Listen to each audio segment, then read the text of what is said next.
It's the Daily Dog. Hey everybody, welcome back to the Daily Doug. Thanks for being here today. So I'm excited to do this video today. We're doing another reaction video. It's a Tuesday afternoon. I got all my work done. I was a good boy, so I get to listen to some tunes. And I was trying to figure out what to pick today, and I noticed that my very first reaction to a Nightwish song, which was their song Ghost Love Score, just reached 100,000 views on YouTube. Unbelievable. Can't believe it. Thank all y'all. So we're going to do another Nightwish tune. This one is by request, and it is called The Poet and the Pendulum. Now, y'all said that I shouldn't go into this one blind without any context, that I should look through the lyrics and some of the backstory of the song. I have done that. I'm very eager to hear how this song is going to be laid out, because it's quite a journey, a psychological journey. I can't remember the lead guy's name now, but he wrote it. It sounds like in the aftermath of lead singer Tarja leaving the band. And it was him sort of working through his emotions through it, both psychologically and musically, professionally, for the band, for himself. And I also read that it's based a little bit on The Pit and the Pendulum, which is a short story by Edgar Allan Poe. And you know, that short story is on like psychological torment. So I have no idea what they're going to do, but we're going to dive right in because this is a long song. It's almost 14 minutes. I have turned the captions on so we can follow along. All right, let's do it. Nightwish, The Poet, and the Pendulum. Off we go.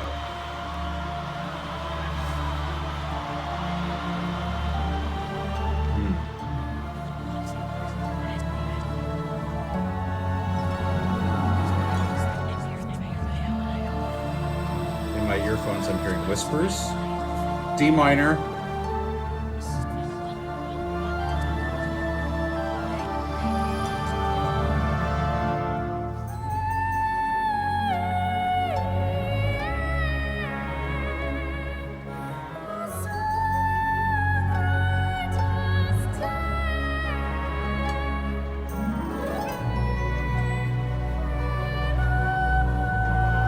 Interesting.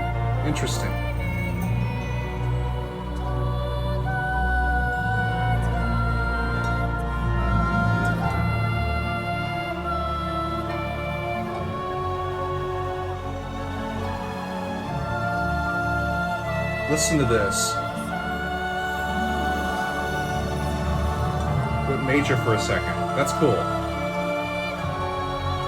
Yeah, I'm gonna back this up just a little bit. So he's doing, or they're doing, some half steps. The first chord or harmony that they're using is D minor, and then it shifts down to C sharp. I think C sharp minor, like parallel minor chords by half step. In a classical sense, that wouldn't happen often.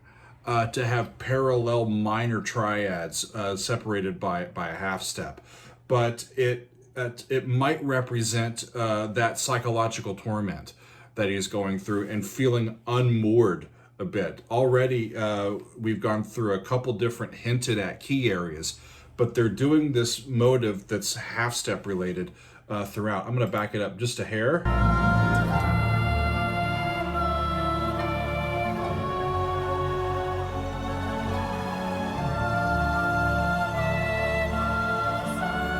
Right, D major to D minor to D major, back to D minor. Yeah, so lovely. Major. Part 2. Right? Still in D. Before this goes too much, I just want to say a quick note about this floor in the opening. Her tone is straightforward, and not very vibrato-ish, and it's way up high. That high note was a high A, and she's singing it almost like a boy soprano. It's an amazing display of technical ability to be able to control her voice all the way up there in that very high range. Let's keep going. Da da. Now it's a half step higher. Da da.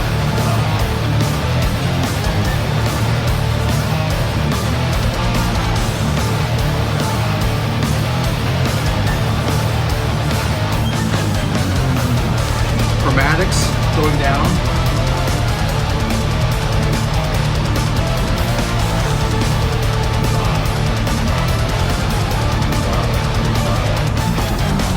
Yeah, chromatic scale going down.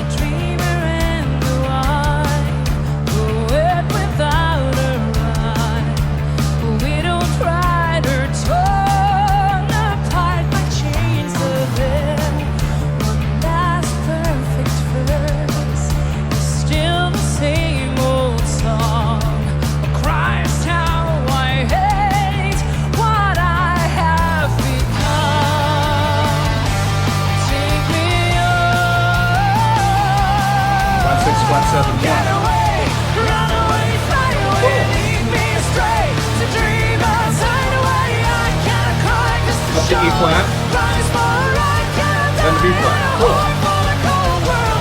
Look at me, I have the two faces, one for the world, and one for God save me. I can't cry 'cause the shoulder rise for I can't die. Yeah, heart for the cold world. Halftime feel.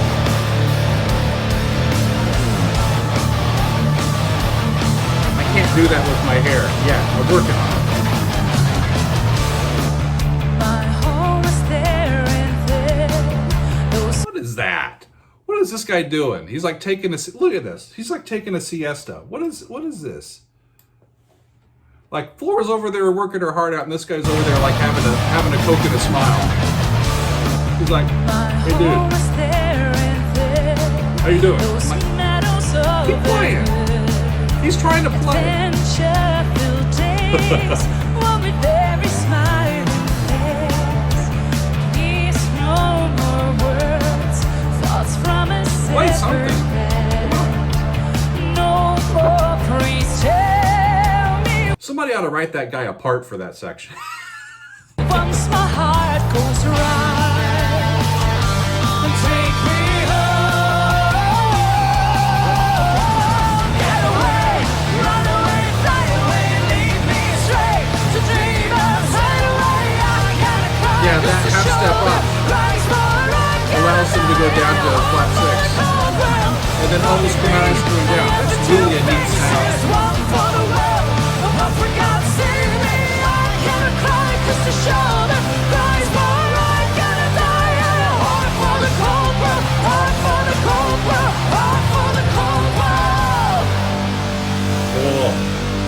It's those little things that differentiate this from like regular like top 40 rock and roll. Those yada da da da, those chromatic scales, and they were in D minor for a while. And like I said, there was that move up to an E flat chord, and that's an interesting place to go directly, because then E flat allows them to go to that B flat chord, and it sets up the rest of those phrases.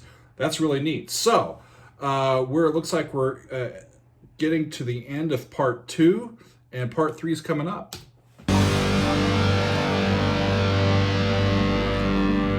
The visuals are really neat as well.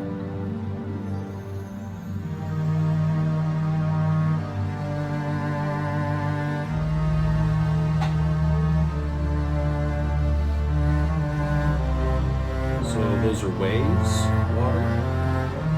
I guess this is called the Pacific.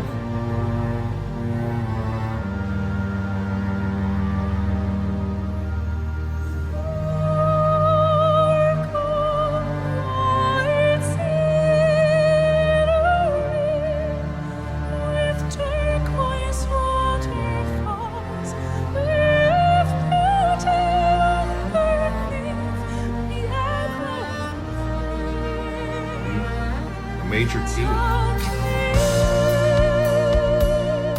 Yeah. B flat. That's F over A. And the G. Descending bass line.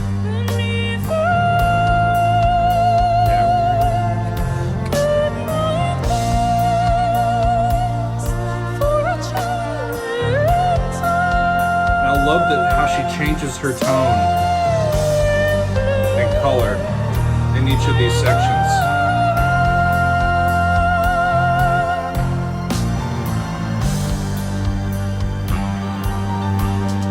It's moved over to relative minor, I think.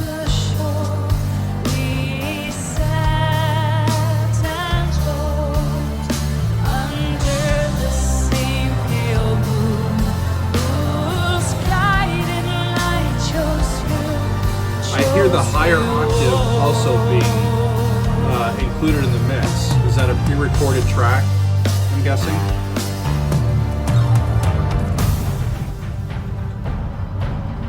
That guy's got a lot of keyboards.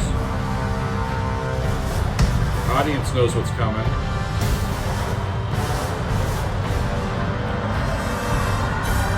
I'm afraid, so Those are afraid. awesome sounds. Being raped again and again and again. That's I know I will die alone, but loved.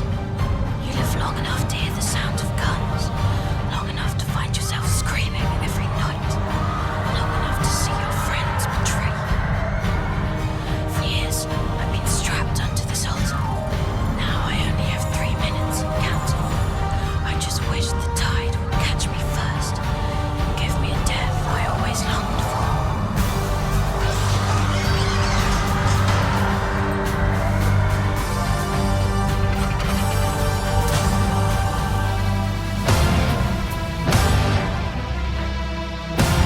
okay. That's interesting. I'll back it up. They started that section. It was really lovely, and it kind of moved to this lovely spot in B flat major for a while, and it was almost like a like one of those power ballads that you'll hear metal bands or big rock bands do, and it had a different feel and a different sound. And then she went back into that sort of like boy soprano sound, and it was vulnerable and very beautiful. And they kind of settled in G minor. And this is, I think this is almost the exact same modulation that I heard from them in a previous song. They went down by a minor third, and this sounds like it's an E, setting up the Dark Passion Play. I'm going to go back to the very beginning of the Dark Passion Play, and we'll go from there. Hang with me. We're on a roll. Let's do it.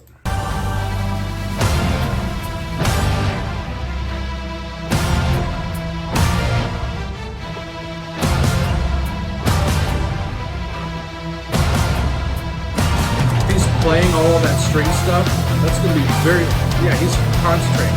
That's really hard. So you almost have to like double hit the key to get all of those things to work, because it's hard to double hit a key versus,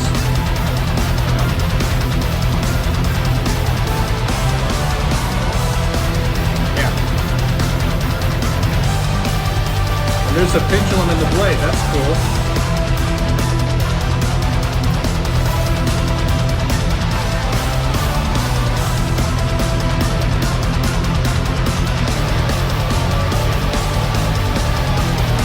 There's those chromatics. Second rubber to the right of Christ. Cutting her, fantaside. The world will rejoice today. That's the crowd.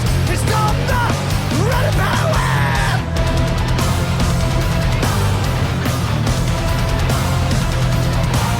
Cool.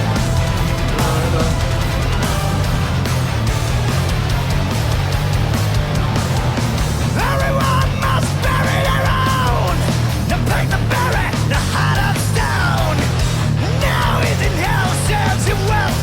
Save him out, calling for his farewell. I want to go back to this. So I was wondering why they might have chose to say that this part of it is called the Dark Passion Play. The Passion Play referring to the story of Jesus Christ in the last week of his life, as portrayed in the Bible.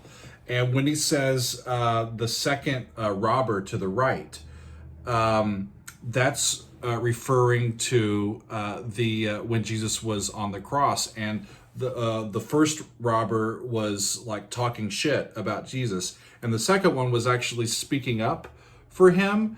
And so I'm wondering if he considers himself to be like the second robber, the one who was trying to help, the one who was trying to be empathetic, the one who was trying to reach past his own past and realize the truth of the moment.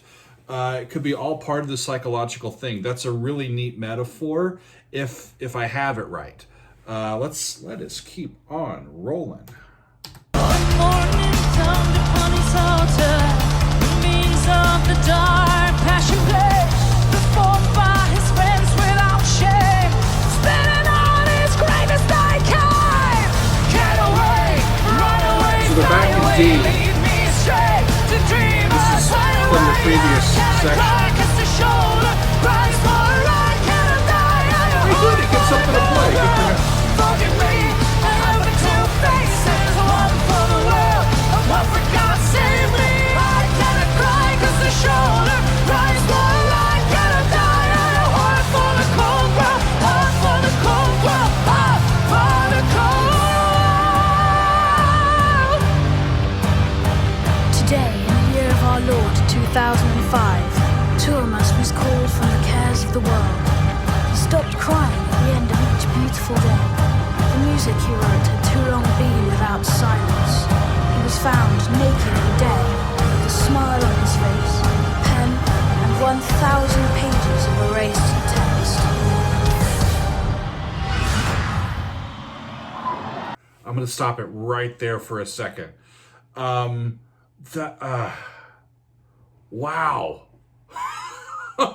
All of those sounds building up and building up and building up. That's, gosh, it's really, really fascinating. I still can't get over the quality of the orchestral mix with the live band on stage.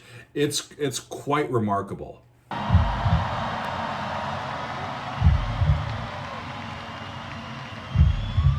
Heartbeat. What is the other thing I was going to ask? What's reminiscent or what's special about the year 2005 for him? Is that? Let me know, because that's interesting that he would include a reference to that specific year, and then also the like all those pages of erased text. Is that a starting over? Is that a a proverbial or metaphorical clean slate? He's moving on, starting to, I think. Let's see.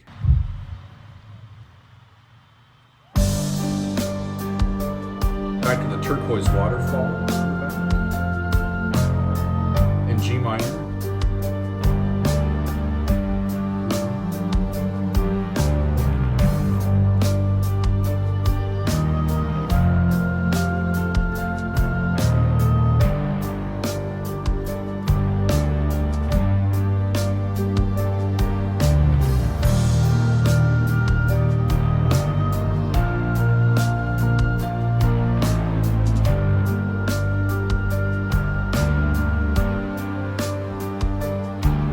I admire their sense of pacing.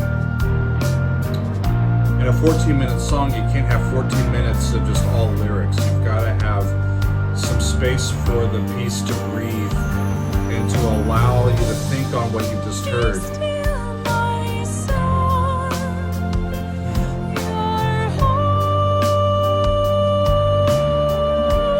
There's that reassuring, steady voice.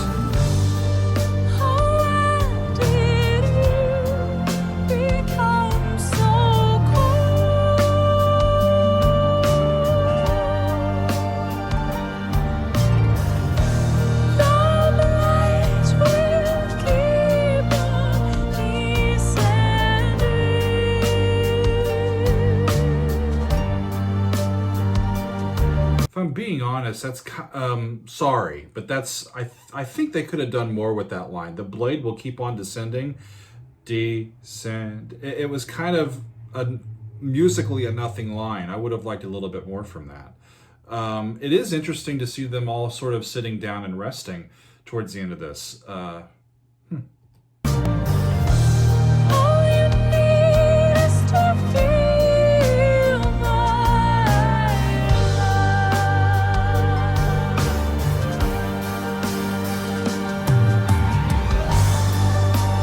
Search for beauty, find a shore. That's 3 times she's entered on a D at the end of that Trying phrase. to save them all, need no more. Yeah. I have a question for y'all. So, in my mind, this ending, this last section, is extremely hopeful. Based on all of the crap that we've gone through leading up to now, it's extremely hopeful. And one of the things that I may not have a whole lot of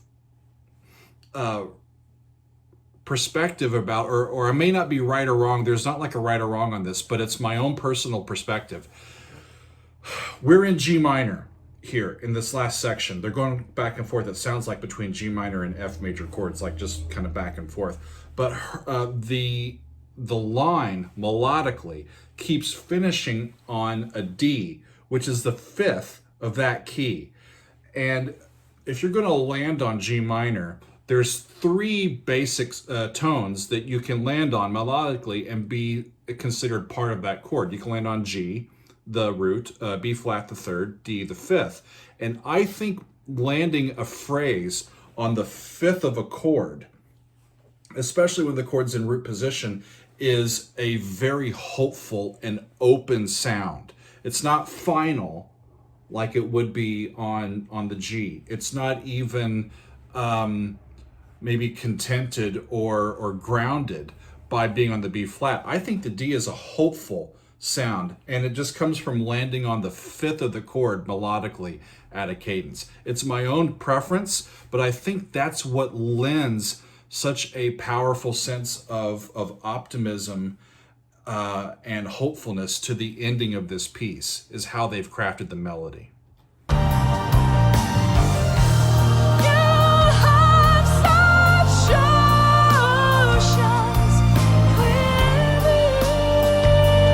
Same one.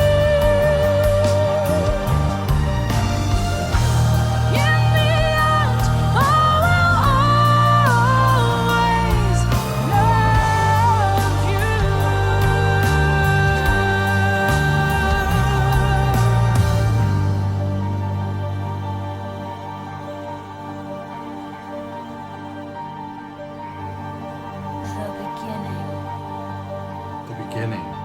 At the end? The end was at the beginning, the beginning's at the end.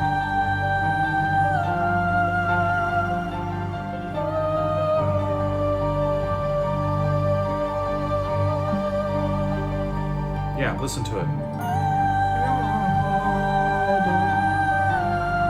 F, E flat, D, over G. She's just going 8, 7, 6, 5 down the G natural minor scale. It's so powerful. And it lands on that 5th, that hopeful 5th.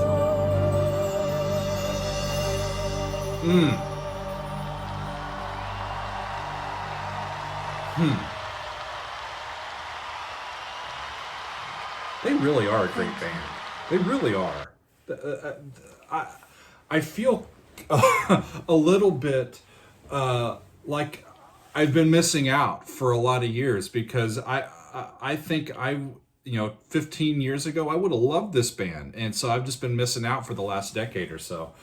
That song, I need to give it a few more listens to see if how everything fits together, and to see if I got everything on it. I think there's a lot of stuff that in there that it takes multiple listens to really ingrain it and get into it, because it's so not overly complicated, but very deep, very personal. And I want to get into some of those spoken word sections and see if I can get into more of the metaphor for what those are referring to and what those mean. I also need to get into a little bit more of the backstory between between Tarja being in the band and Floor being in the band. I have not yet heard Tarja sing, but I will, I promise.